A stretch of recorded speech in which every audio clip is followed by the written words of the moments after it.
오늘 하나님께서 우리에게 주시는 말씀은 신약성경 누가복음 2장 40절의 말씀입니다.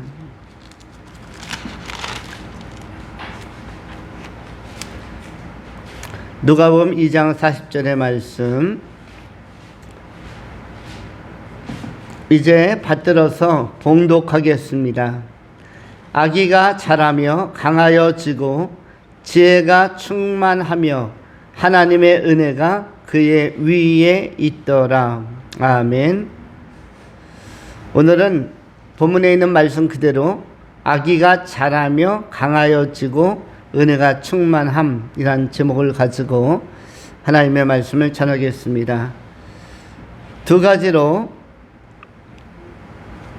본문을 나눠 분석합니다. 첫 번째, 강함. 두 번째, 은혜. 이렇게 강함과 은혜에 대하여 상고하고자 합니다.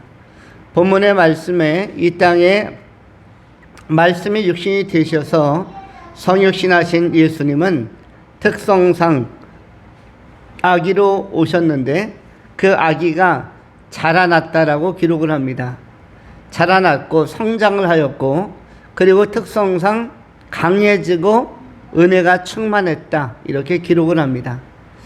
우리는 여기에서 자란다라는 개념을 생각해 볼 필요가 있습니다. 자란다라는 것은 한문으로 이야기하면 성장하다, 성장이란 단어를 쓸 수 있고, 우리가 어떤 수준과 내용과 시스템으로 이야기하면 업그레이드라고 할 수가 있겠죠. 레벨업, 업그레이드 된 것이며, 또한 현상적으로 여러 가지 일들을 감당할 만큼 견고하고 튼튼하게 내적으로나 외적으로나 이렇게 성장해 가는 것을 보게 되었습니다. 우리도 여기에서 아기가 자라매라는 단어에서 먼저 발견할 수 있는 것은 우리도 자라가야 한다는 것입니다. 자란다는 것이 무엇이죠? 자라지 않는 것은 굉장히 안타까운 일입니다.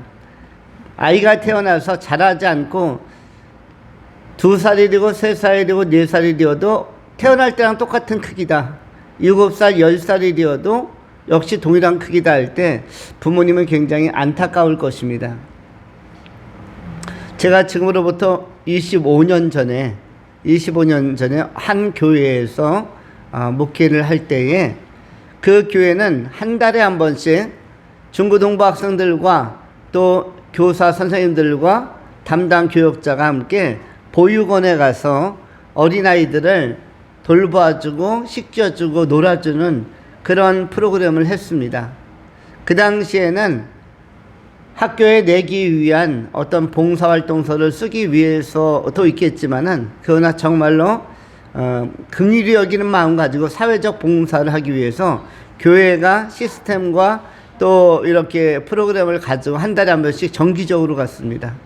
주일 오후 예배를 마치면은 기타를 잘 치는 선생님들은 기타를 들고, 그리고 또 여러 가지 아이들에게 줄 수 있는 간식이나 또 장난감이나 뭐 선물을 준비할 수 있다면 준비해서 가서 한 서너 시간씩 놀아주고 씻겨주고 했는데, 그런데 가보니까 전부 다 갓난 아이들이 이제 뭐 1살 아니면 3개월, 7개월, 2살을 넘지 않은 꼬마애들이 너무 많았어요.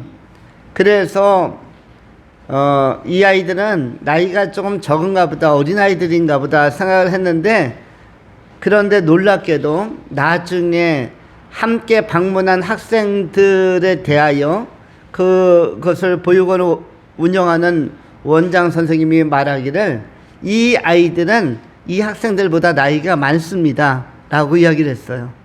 너무나 꼬마 아이들이 1살밖에 안 된 것 같은, 7, 8개월 된 것 같은, 그런데 얼굴이 되게 맑아요. 하얗고. 그런데 그 자리에 계속 누워있는데 나이가 20살, 21살짜리도 있대요.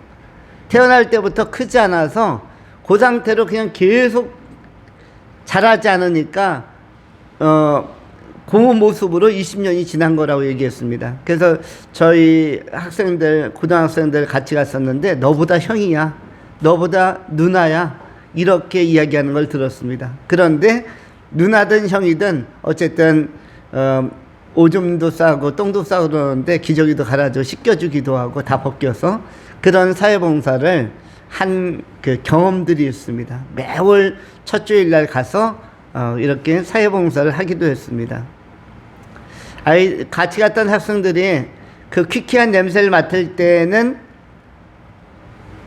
조금 그 주저주저하고 섬찟했지만은 씻겨주고 나중에 옷 갈아입히고 놀 때는 이 꼬마애들이 너무너무나 방긋방긋 웃고, 그 다음에 걸어다니는 아이들은 이제 유아반처럼 서너 살 아이의 키인데 완전히 꼬마입니다. 그런데 얘들이 나이가 적은 애들이 아니에요.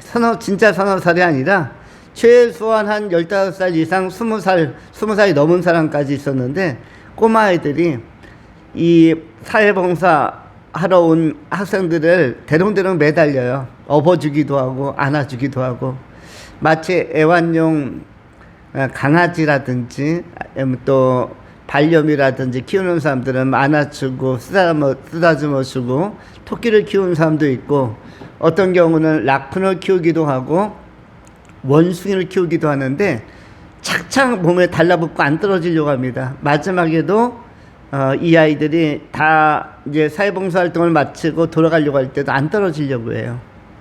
그래서 왜 이렇게 아이들이 달라붙느냐고 했더니, 또 사람을 이렇게 안아주고 보살펴주는 사람을 만나려면 한 달을 얘들이 기다려야 되기 때문에, 그렇기 때문에 평소에는 그 보육원에서 이 재활하는 곳, 보육원 여기에서 센터에서 일하는 직원들을 계속 상대해야 되기 때문에 이렇게 정겹게 놀아주는 시간은 없다는 것이에요. 그리고 야단도 친대요. 꼬마처럼 작다고 봐주는 게 아니라 실제로 한두 살짜리 꼬마가 아니기 때문에 15살, 20살 나이가 있기 때문에 다 멀쩡하게 알아들을 수 있기 때문에, 그래서 야단도 치고 꾸짖기도 하고, 그렇기 때문에 이렇게 한 달에 한 번씩 학생들이 와서 같이 놀아주고 시켜줄 때 이때를 참 좋아한다고 이야기 들었습니다. 그런데 거기에다 맡긴 부모님도 있을 것입니다. 부모님이 없는 아이들, 조금 그 가정에서 버림받아서 온 학생들도, 꼬마 아이들도 있겠지만 그 꼬마처럼 보이는 그 시설에 들어온 사람도 있겠지만은, 그런데 부모님이 있는데도 맡긴 그런 경우도 있을 것입니다. 그런데 부모님이 있는 경우에는 굉장히 안타까웠을 거예요. 왜냐면 얘가 처음에 1년, 2년은 크겠지 했는데 3년, 5년, 7년 그 동급생들이 다 초등학교 들어가는데 이 아이만 기어다니고 누워서 꼼짝하지 못하고 일어나지도 못하고, 이렇게 되니까 10년 지나가면 굉장히 그 교차하는 마음, 여러 가지 그 마음에 그 부모님에게 있어서 굉장히 가누기 어려운 힘겨운 마음들이 있었을 것입니다. 어떻게 키워가야 할지, 그리고 부모님이 세상을 떠났을 땐 얘들이 어떻게 남은 생을 살아가야 할지, 그런 것들이 굉장히 염려와 걱정, 두려움이 있었을 것입니다. 그래서 할 수 없이 시설에 맡긴 분들도 다수 있는 것으로 알고 있습니다. 이렇게 잘하지 않는다는 것은 굉장히 고통을 주는 것이죠. 그럼 우리가 생각할 때 예수님은 잘하며라는 단어가 나오는데 뭘 생각하는 거냐면 영적인 그 기형아 내지는 영적으로 성장하지 않는 자, 영적인 안진뱅이와 같이 5년, 10년, 20년, 30년, 40년 지났는데도, 처음 믿을 때서부터 10년, 20년, 30년 지났는데도 불구하고 별로 차이가 안 날 때, 이때 우리도 조심스럽게 검토해 봐야 한다는 것입니다. 우리도 예수 믿은 시간과 연륜은 꽤 많이 되었는데, 수십 년이 지났는데, 우리도 조금 전에 설명한 그 보육원에 있는 꼬마 아이들처럼 이제 간 믿은 것 같은 느낌이 있지만 실제로는 수십 년이 지났음에도 불구하고 자라지 않고 많이 움직일 수 없다면, 그렇다면 굉장히 영적인 우리의 주관자 하나님 아버지에게는 굉장히 가슴 아픈 일이 될 수 있다. 로마서 8장에서는 이것을 성령이 말할 수 없는 탄식함으로 우리를 조심스럽게 본다. 영적으로 성장하지 않는 사람들에 대하여 성령께서 말할 수 없는 탄식으로 간구하신다. 이렇게 로마서 8장 26절로 28절까지 소개하고 있습니다. 이래서 영적인 성장이 안 되는 영적 안진뱅이는 아닐까. 그런데 예수님은 오늘 본문에서 자라며 아기가 자라났다고 합니다. 아기가 성장했다. 우리도 어떻게 보면 영적인 아기입니다. 우리가 거듭난 시점으로 보면은 거듭나고부터 지금까지는 얼마 안 지났을 수도 있습니다. 거듭난 것을 기준으로 하면 우리는 10살일 수도 있고, 이제 청소년기인 15살일 수도 있고, 또는 20살이 될 수도 있겠죠. 거듭난 시점을 기점으로 한다면. 그러면 우리도 영적 아가와 같은데, 우리는 어떠한가? 자라나고 있는가? 정상적으로 시간이 갈수록, 세월이 흐를수록 영적으로 부쩍부쩍 성장하고 있는가, 또 성숙하고 있는가를 검토해 봐야 한다는 것입니다. 2023년이 곧 밝아옵니다. 이제 2022년도 3일밖에 남지 않았습니다. 새해를 맞이할 때 우리는 한 살 더 먹게 되어지만 영적으로 더 성장할 것인가, 더 자라날 것인가, 아니면 2022년과 똑같은 키로, 똑같은 모습으로 한 해를 그냥 덧없이 또 흘러보낼 것인가를 영적 차원에서 점검해 볼 필요가 있습니다. 왜냐하면 이것이 성령의 탄식의 대상이 될 수 있기 때문입니다. 아버지의 마음을 아프게 하는 요소가 될 수 있기 때문입니다. 우리가 예수님께서는 아기가 자라났다고 했는데, 이건 육체적으로 신체적으로도 자라난 것을 의미하고, 또 심령적으로도 강해지고 심령적으로도 건전해지고 그리고 총명해지고 지혜로워졌음을 알려주는 것입니다. 내적으로도 강하고 외적으로도 강해지고, 이런 모습을, 조화와 균형을 이루는 모습을 잘 보여주고 있습니다. 우리가 그런 측면에서 먼저 강함을 다시 한번 검토합니다. 아기가 자라났는데 자라나는 모습은 강함과 은혜로움으로 이렇게 두 가지 측면에서 표현이 되었는데, 그 중에서 첫 번째는 강하여지고입니다. 강하여지고 지혜가 충만하였으며, 강하다라는 것은 우리가 자신을 지탱할 수 있는 상태를 강하다고 하는 것이죠. 자신을 지탱할 수 없다라면 그것을 약하다고 하는 것입니다. 강하다라는 것은 우리가 잡초 같은 것도 새봄이 되면은 이 잡초가 풀에 불과하지만 약해 보이지만 엄청 강하다는 것을 봄이 되면 깨닫게 됩니다. 추운 겨울에 영하 15도, 20도, 이번 겨울도 강추위라서 전 세계적으로 수십 도까지 영하 50도까지 내려가는 지역도 있고, 우리 한국 땅, 우리가 살고 있는 양주 지역도 영하 20도까지도 내려가는데, 이렇게 추위에는 모든 생물체는 다 죽을 것이다라는 일반적인 생각을 하게 되어집니다. 현상적으로 땅은, 대지는 얼어붙어 있고 모든 식물들은 전부 다 생명을 잃은 듯하며, 대지는 완전히 굳어 있는 것 같습니다. 우리가 현재 눈이 녹은 지역은 얼어붙어서 밤마다 미끌미끌하고, 이런 상태 속에서 과연 어떤 생명체가 살아남을 수 있을까? 다 얼어 죽지 않았을까? 그럼에도 불구하고 내년 3월, 4월이 되면 냉이서부터 진달래부터 하나씩 다 올라오게 되어지고, 들풀서부터 잡초서부터 국화서부터 하나씩 다 올라오게 되어집니다. 너무너무 신기한 현상이죠. 죽었는지 알았는데 강하게 세워져 가는 것. 때가 되면은 자신의 모습을 되찾는 것, 자신의 모습을 유지하는 것. 우리 교회 본당을 나가면은 그 언덕 밑으로 내려가면서 왼쪽에 국화꽃이 가을마다 핍니다. 이 국화꽃은 우리가 별로 신경을 안 쓰는 꽃이에요. 신경을 안 쓰고 있는데 가을만 되면은 이 국화들이 노란 꽃을 피웁니다. 들국화처럼.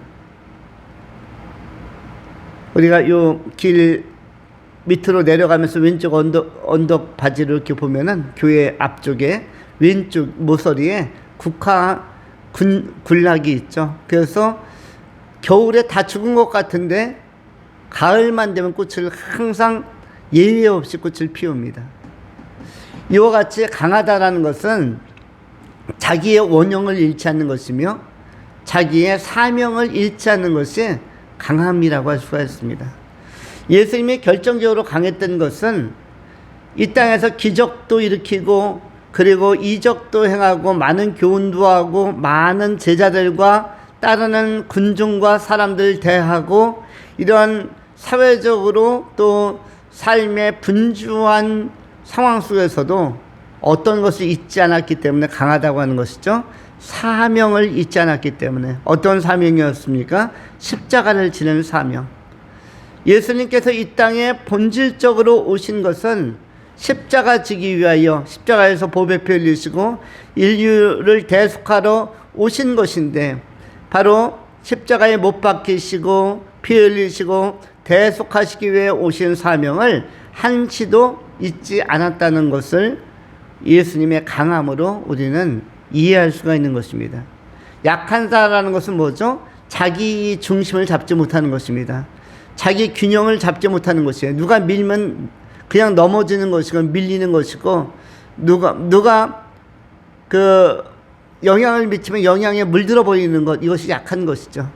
그러나 이 세속과 세상에도 물들지 않고 아무리 세상의 물결이 강하게 몰려들고 영향을 미치려 해도 그것을 밀어낼 수 있는 것, 우리가 그래서 잠수함에 대해서 이야기했었죠.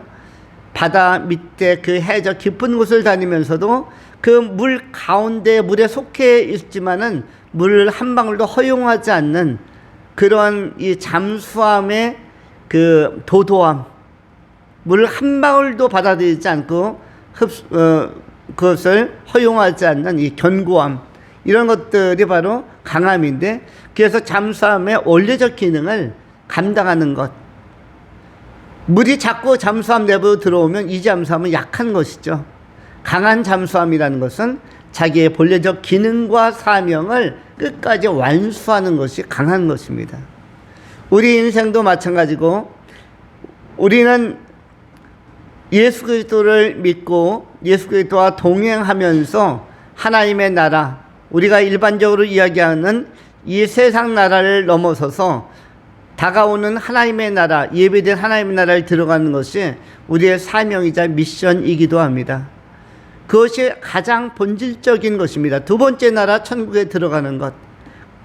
그러기 위하여 우리가 복음을 깨닫고 하나님과 교제하고 예수님과 친밀히 사귀어가는 이 과정이, 예배자의 과정이 오늘 치열하게 이루어지는 것입니다. 이런 그리스도인의 사명들, 그리고 기회가 주어졌을 때 때를 얻든지 못 얻든지 복음을 전파하고자 하는 우리의 열정과 열심으로 우리가 한 명이라도 구원하고 구령하려고 하는, 복음을 전하려고 하는 이 복음의 사도적 사명, 복음의 통로로서, 유통자로서, 운반자로서의 또 기능을 우리는 감당해야 하는 것입니다. 이것은 언제까지 해야 될까요? 사명은 마지막까지입니다. 예수님께서는 골고다 언덕에 오르시고 못 박히시고 채찍에 맞으시고 피 흘리시고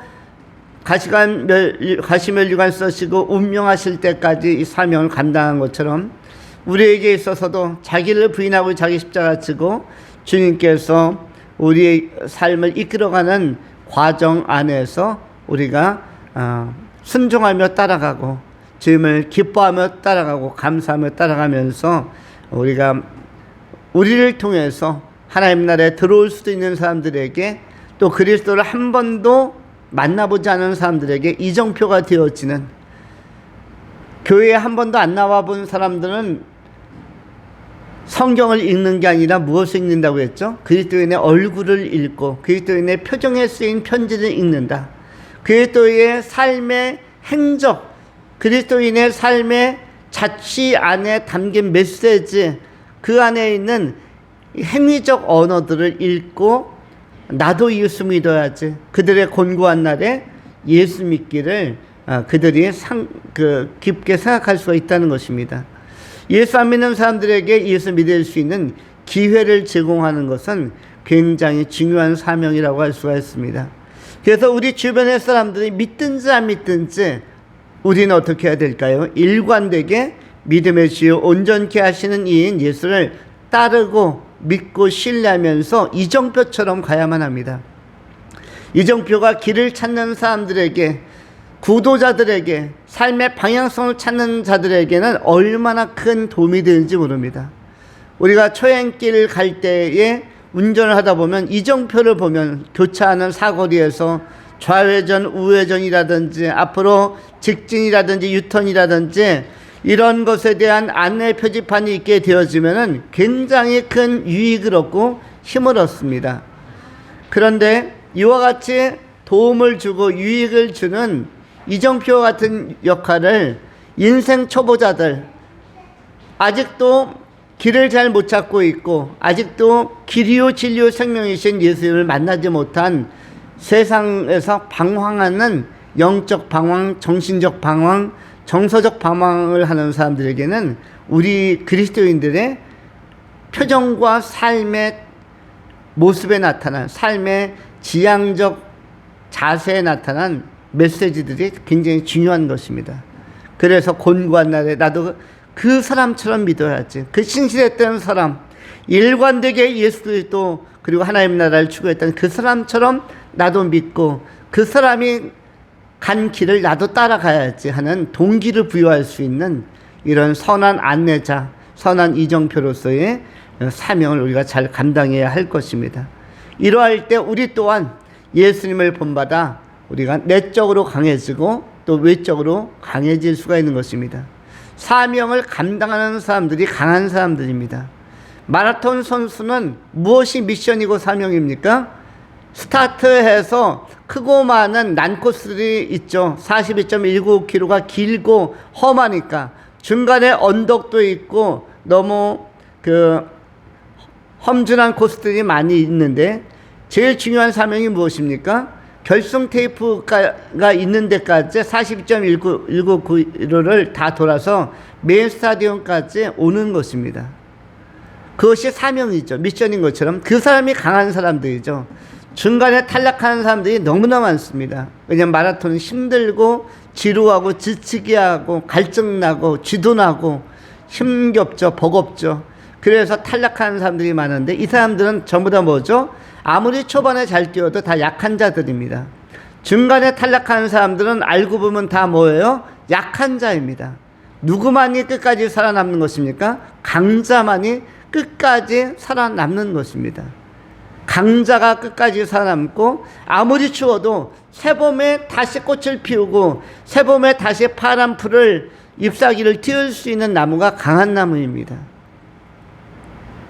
이와 같이 그리스도인들도 그리스도의 향기를 끝까지 발산하고 복음의 사명, 복음 전도자의 이런 기능을 끝까지 우리의 언어로든 비언어로든 또 영적인 이정표처럼 기능하면서 많은 사람들에게 유익을 줄 수 있다면, 많은 사람을 우리 주님께로 돌아오게 할 수 있다면 다니엘서 12장 1절로 3절에 기록된 것처럼 많은 사람을 주께로 돌아오게 하는 자는 하늘의 별과 같이 빛날 것이다 라고 기록된 말씀처럼 우리가 많은 사람을 주께로 돌아오게 함으로 말미암아 또 세례 요한, 누가복음 1장에 나타난 세례 요한처럼 많은 사람을 주께로 돌아오게 하는 의로운 자로, 주 앞에 큰 자로 잘 쓰임받는 강하고 건전한 그리스도의 제자들, 그리스도의 종들이 다 될 수 있기를 축원합니다. 두 번째로 은혜에 관한 것입니다. 오늘 본문 말씀 누가복음 2장 40절, 아기가 자라며 강하여지고 지혜가 충만하며 하나님의 은혜가 그의 위에 있더라. 하나님의 은혜가 그의 위에 있더라. 이렇게 기록을 하고 있습니다. 은혜라는 것은 어떻게 경험을 할 수 있습니까? 하나님의 은혜가 있다라는 것은 성령께서 예수 그리스도와 늘 함께 하셨다는 것을 의미하고 성령 충만하여 기뻐하고 즐거워하며 그 가운데 하나님의 영광이 빛나는 것을 은혜라고 한다면, 이 은혜는 어떠한 상태에 임할 수가 있겠습니까? 은혜는 두 가지 형태로 올 수가 있죠. 첫 번째는 무지에서 인지로, 아무것도 모르다가 하나씩 인지 능력을 가지고 깨달아가는 것. 무지에서 인지로 갈 때 은혜가 임합니다. 아, 그런 거였어? 안 풀렸던 문제가, 학생들도 마찬가지입니다. 학생들에게 성취 의욕을 북돋아주는 계기는 안 풀렸던 문제가 풀어보니까 된다라고 느껴질 때, 수학 문제든 과학 문제든 영어 문제든 뭐 사회 문제든 경제 문제든 안 풀려진다고 했던 건 나는 몰라라고 포기했던 것들이 설명을 잘 듣고, 선생님의 설명 잘 듣고, 아니면 교과서나 참고서를 잘 들여다보면서 생각해 보니까 아, 이거였네라고 깨달아지고 발견되는 순간에, 이때 마음이 환해지고 그 강한 인사이트, 내면 세계를 비춰주는 강하고 강력한 환한 빛이 비춰질 때 이 사람에게 동기부여가 되어서 더 열심히 공부할 수 있는 계기들이 되는 것입니다. 직장 생활은 언제 잘할 수가 있을까요?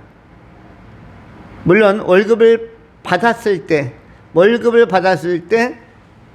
예상보다 월급이 더 나왔을 때, 내지는 보너스마저 나왔을 때, 이런 때, 또는 칭찬을 받을 때, 참으로 우수한 사원이라고, 우수한 직원이라고, 참으로 진실한 사람이라고 이렇게 인정함을 받을 때, 그런 때 사람은 내적으로 직장 생활을 열심히 하거나 맡겨진 일을 잘 감당하려고 하는 그런 또 계기로 작용할 수 있는 것입니다. 그런데 이와 같이 없는 것으로부터 있는 것, 인정을 받지 못하다가 인정받고, 몰랐다가 알아지고, 이것은 기술적인 측면도 마찬가지죠. 학문적인 측면일 뿐만 아니라 기술적인 측면도 역시 마찬가지입니다. 운전도 그렇죠. 운전학원에서 운전 연수를 받을 때나 아니면은 혼자서 주행 연습을 할 때 너무 두렵고 너무 떨리고 사고는 나지 않을까, 제대로 가는 것인지 다른 차와 부딪히지는 않을까, 차선은 제대로 변경하는 것인지, 시동은 꺼지지 않을지 너무 두려울 때가 많죠. 그런데 어느 순간에 그런 초보적인 단계를 벗어나게 되어지면은 자신감을 얻게 되어지고, 그리고 엑셀을 밟으면서 질주하게 되어집니다. 그때 달리는 맛을 깨닫게 되어지죠. 그래서 초보 운행자들도 운전면허 갖다 지만은 이 맛을 알게 되어지면은 차선 바꾸고 끼어들고, 그리고 가속 페달을 밟고 가속 엑셀을 밟고 질주할 수 있는, 앞으로 쭉쭉 나가는 이 느낌을 맛보게 되어지면은 거기서부터 실력도 붙고, 거기서부터 활력과 또 이 드라이브하는 맛을 느끼게 되어집니다. 그런 것이 영적으로는 은혜의 사건으로 임하는 것이죠.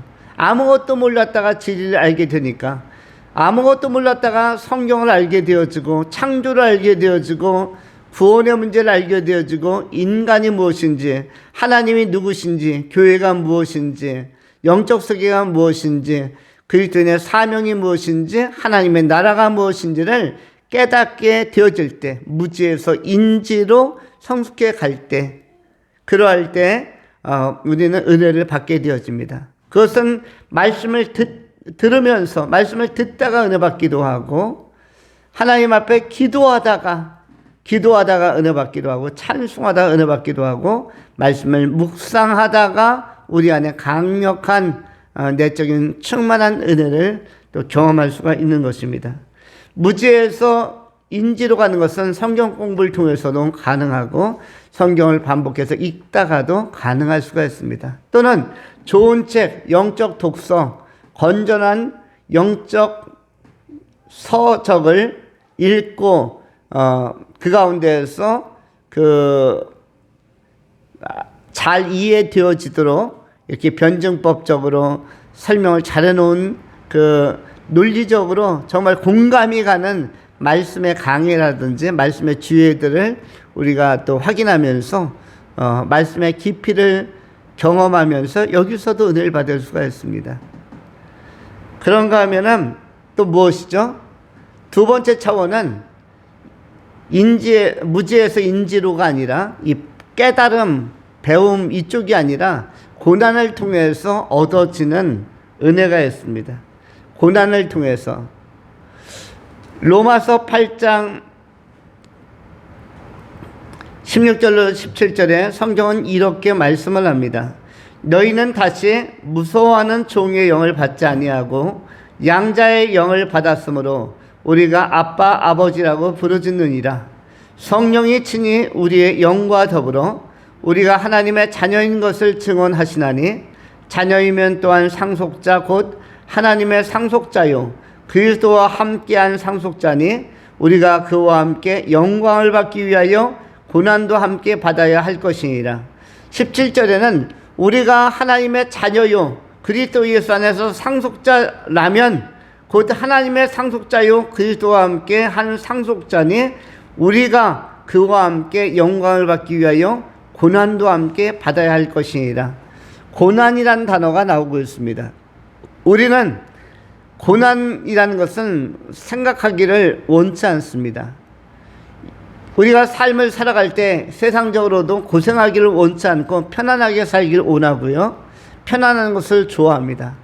그런데 예수 믿는 세계, 신앙의 세계에는 고난이라는 것이 필수 과목처럼, 필수 과제처럼 따라오게 되어집니다. 그리스도인은 영광만 받는 것이 아니라, 그리스도인은 은혜만 받는 것이 아니라, 그리스도인은 모든 것이 형통하기만 한 것이 아니라, 그리스도인은 고난도 함께 받아야 할 것이니라, 받아야 할 것이니라 라는 것은 무엇입니까? 당위적인 것이죠. 명령적이고 선언적인 것입니다. 마땅히 의무적으로 그리하여야 한다. 이것은 선택 상황이 아닌 것입니다. 선택적으로 고난받는 게 아니라 의무적으로 당위적으로 마땅하게 고난을 받아야 할 것이니라 라고 이 바울 사도는 로마서 8장 17절에서 선언을 하고 있습니다. 고난도 받을 줄 아는 자가 상속자요 그리스도 예수와 함께 영광에 참여할 자라고 선언하고 있는 것입니다. 우리는 고난 가운데서 우리의 내면 세계를 안정화시키기도 하고 순화시키기도 하고 순전하게 정화시키기도 하며 동시에 은혜를 경험할 수 있고 은혜를 체험할 수가 있습니다. 바울 사도도 이 고난 가운데서 깨달은 것이 많았고 또 심지어는 죄 가운데서 죄의 문제를 해결하면서 받은 은혜도 굉장히 많다라고 고백을 합니다. 그러므로 죄가 있는 곳에 은혜가 넘친다라는 표현까지 간증적으로 하였습니다. 고난을 통해서 깨닫게 되어지는 것, 시행착오를 통해서 우리의 나약과 허물을 통해서 우리의 한계를 깨달으면서 우리 하나님 앞에 무릎을 꿇을 때 마치 고린도후서 12장에서 바울이 고백하는 것처럼 그가 질병을 안고 있었을 때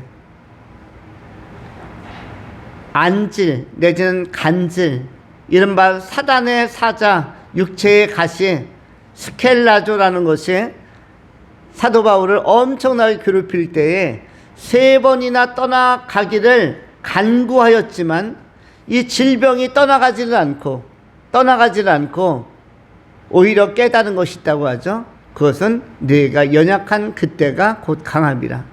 내가 약한 그때가 곧 강함이라는 것을 깨달았다고 은혜를 간증하고 있습니다.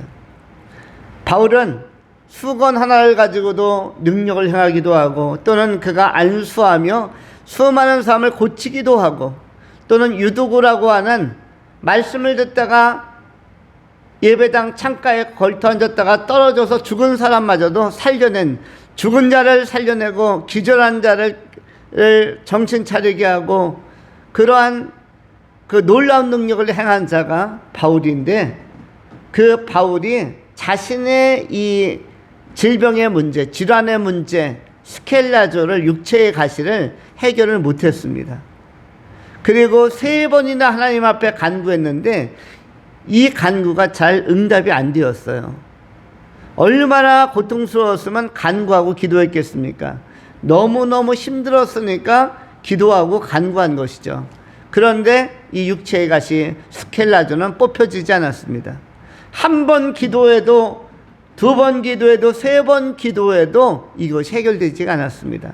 그 앞에는 1절부터 3절까지 바울이 내가 셋째 하늘 3천층에 올라갔다 왔다. 이로 말할 수 없는 영광을 보고 낙원까지 갔다 왔고 천국마저도 환상 가운데 몸 안에 있었는지 몸 밖에 있었는지 내가 모르겠거니와 나는 천국에 분명히 갔다 왔다.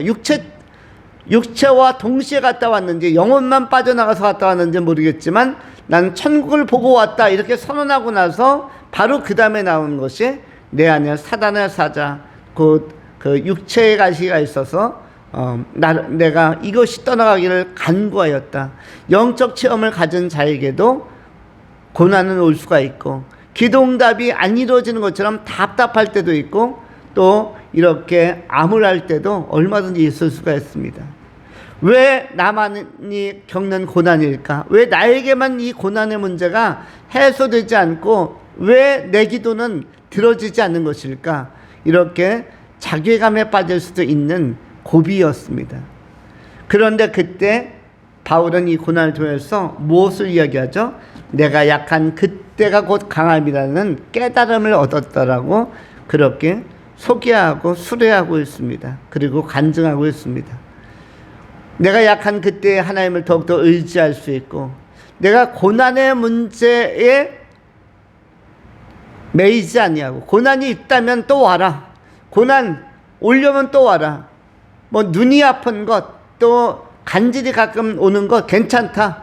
내가 약하면 약한 대로 산다.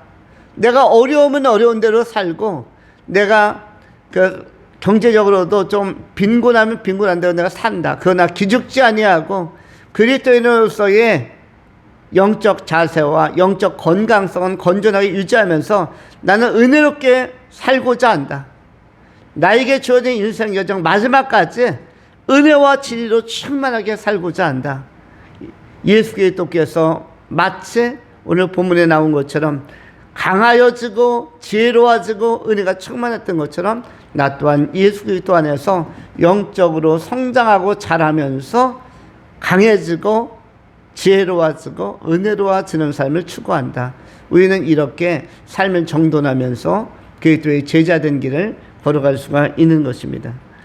은혜는 이렇게 무지에서 인지로 하나씩 말씀을 통해서 예배를 통해서 성경 공부를 통해서 또 독서를 통해서 깨달으면서 오는 것이 있고 차분하게 하나는 고난을 통해서 또 잘 해결되지 않는 문제를 통해서 우리는 또 큰 격려와 또 여러 가지 차원의 은혜를 경험할 수 있다라고 오늘 본문에서 말씀해 주고 있는 것입니다.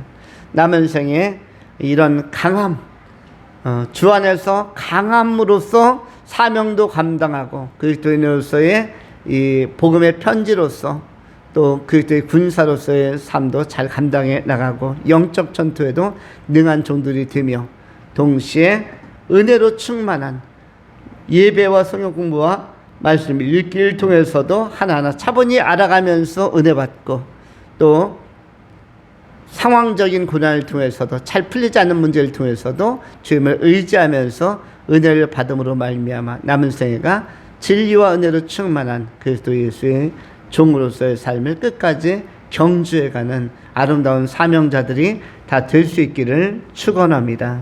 기도하겠습니다. 거룩하신 하나님 감사합니다. 오늘 예수 그리스도 우리 이 땅에 성육신하여 오신 예수님께서 자라며 강하여지고 지혜가 충만하고 은혜가 충만하셨다 하셨사온데 우리도 예수 그리스도를 본받기를 원합니다. 영적 아가에서 영적 안진뱅이에서 영적으로 건강하게 자라나고 성장하고 성숙하며 뛰는 자들이 되게 하여 주시고 또한 동시에 내적으로 강하고 균형 잡힌 삶을 살게 하여 주시며 끝까지 사명을 감당하는 자가 되게 하여 주시고, 또한 언제나 은혜 안에 주님을 차분하게, 때로는 고난 가운데서도 주님을 발견하고 찬미하는 하나님의 섭리와 하나님의 경륜을 알아가고 그 가운데서 반듯하게 세움받고 쓰임받는 신실한 종들이 다 되게 하여 주시옵소서. 우리 구주 예수 그리스도 이름으로 축복하며 감사하며 기도하옵나이다. 아멘.